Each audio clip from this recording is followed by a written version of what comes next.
Hi friends, ప్రస్తుత కాలంలో హైదరాబాద్ నగరంలోకి వెళ్ళిన అతిపెద్ద మాల్ ఏఎంబీ మాల్. దీని అసలు పేరు శరత్ సిటీ క్యాపిటల్ మాల్. 2019లో ఏషియన్ పెయింట్స్ అధినేత శ్రీ శరత్ గోపాల్ గారు ఈ మాల్ని నిర్మించారు.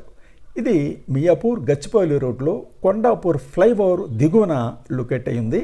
ఈ మాల్లో దొరకనటువంటి వస్తువు అంటూ లేదు. ఇక ఈ మాల్లో పార్కింగ్ ప్లేస్లో మనం పెట్టిన వెహికల్ని ఫోటో తీసుకుని గుర్తుంచుకోకపోతే తిరిగి వచ్చాక మన వెహికల్ని ఐడెంటిఫై చేయడం చాలా కష్టం. మాల్ ఎంట్రన్స్లో 3 దీపాలతో స్వాగతం పలుకుతున్నట్టు ఉంటుంది. అందుకే 360 డిగ్రీస్లో షూట్ చేసి మీకు అందిస్తున్నాను అన్నమాట ఈ సన్నివేశాన్ని. ఇక ఈ మాల్ యొక్క మరొక ప్రత్యేకత ఏంటంటే, సినీ నటుడు మహేష్ బాబు గారు, ఏషియన్ పెయింట్స్ అధినేత ఇద్దరు కలిపి 7 స్క్రీన్స్ అంటే 7 థియేటర్లు ఈ మాల్లో నిర్మించారు. ఒక్కొక్క మాల్లో ఒక్కొక్క కలర్ థీమ్లో ఉంటుంది. ఇంకా ఇక్కడ పడుకుని చూసే సీట్స్ ప్రతి థియేటర్లోనూ 13 సీట్లు ఉన్నాయి. ఇది కారిడార్, క్యాంటీన్ కారిడార్.